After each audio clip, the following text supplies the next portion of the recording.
I just don't understand the thinking. So it was really frustrating for me. Dan? I guess I've got a little bit different take on it in the sense that one of the frustrations that the committee has voiced, and I think it's partly out of their lack of understanding of who we are and what we do and where the numbers come from, is a frustration over, is this the real number? Is this the final number? Is this really the final number?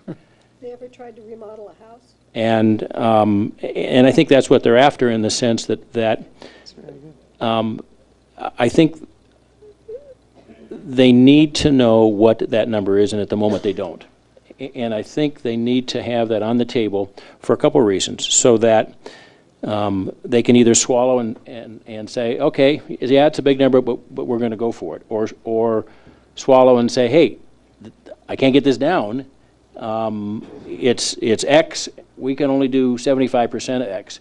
But now that we know what the number is, we can start pushing Randolph and Raggio and Heidi and Debbie and whatever else at the legislature to make it up. I think the position they don't want to be in is we come up with a number and they're all done, and then just like the first couple meetings, oh, this doesn't include inflation? Well, wait a minute. I don't think they want to be in a position where they look at the number and then find out, oops, you didn't tell us about, why didn't you tell us about this? So I think what they're asking is, we may not be able to stomach it, we may not be able to swallow it, but don't keep any numbers from us. Don't put us in a position where we say, well, we didn't know. So that's my take of it. They may not come up with how much they can fund. I think the reality is, until they start looking at the individual funding sources, okay, we could do this and we think it'll generate this. We can do this and we think it'll until they play that game, I don't think they're going to know what the number is. And it'll all depend on how creative this committee is in terms of looking at existing sources and or new sources. They may, I'm going to be an optimist here, they may, after they look at the fixes that are on the table, they may say, hey, we can do this by spreading this out. But I don't think they want to be in a position where it's all done and then somebody says, well, what about, let me use an example right now. Career and Technical High School isn't on the table. There's $100 million that's not on the table right now. And I think this committee would be very upset if, when they got all done, somebody raises their hand and said, what about the Career and Technical High School? And they say, what Career and Technical High School? Well, the $100 million one. The what? So I'm a little more optimistic than you, Paul, at the moment, and just from the standpoint that I think if they don't find ways to do it, it will provide them with an opportunity to talk to the legislature and say, hey, you got to help us because we couldn't do it on our own. And Paul, go ahead. And I appreciate your optimism. And We need that. my belief is we went to the legislature. They couldn't do it. They wouldn't do it. I don't care what we call it. I believe that our best chance is this committee and the voters in November 2008. And it scares me when they say, well, if we do this great plan and we put it out there and the voters don't buy it, then we have a lot of information to go to the legislature.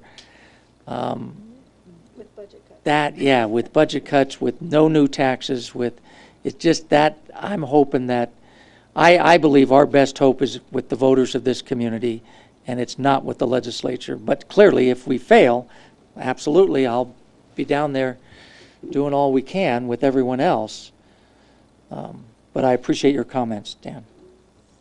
Okay, Barbara. The other thing that what I heard too at this meeting, really these people were looking at how do we break this cycle, this ongoing problem we've had of deferred maintenance, and it was an opportunity for, other than here at the school board meeting, other than our lovely audience who hopefully is tuned in, to have some more discussion in the community about why are we in this position, and we're talking about that. I mean, these discussions are agonizing in this committee meeting to understand why we're where we are, but that is what they're asking, and I think you and staff are doing a very good job. And you're right, running out of time is maybe we have to be careful, but it's interesting that what comes out are the comparisons of how you run things in the private sector.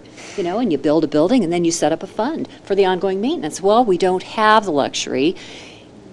Not many districts, I bet, in this country do. I mean, we just have it. But now that we have buildings throughout the country of 50 and 60 and 70 and 100-year-old buildings, if you come from back east, now it's a problem. And I thought that was interesting discussion today that it's bringing this out because public doesn't understand that. And that's a national problem. National problem as well. So, yeah, we want to remain optimistic. But, reminding us too, I think it was a good reminder that importance of us as trustees to working with our delegation on this ongoing interim basis, that is, you know, it's ever so more important. Yeah, Townsend wants Be us doing to that. visit him frequently. Yes, he invited us, so. Oh, good. Okay. Well, I'd like to say especially thank you to Barbara and Leslie and Dan for participating, and Johnny, you've been before, I think, and Barbara Clark and other people have been. Yeah, so thank you. Okay, the public, I think, is gone again, so no more public comment.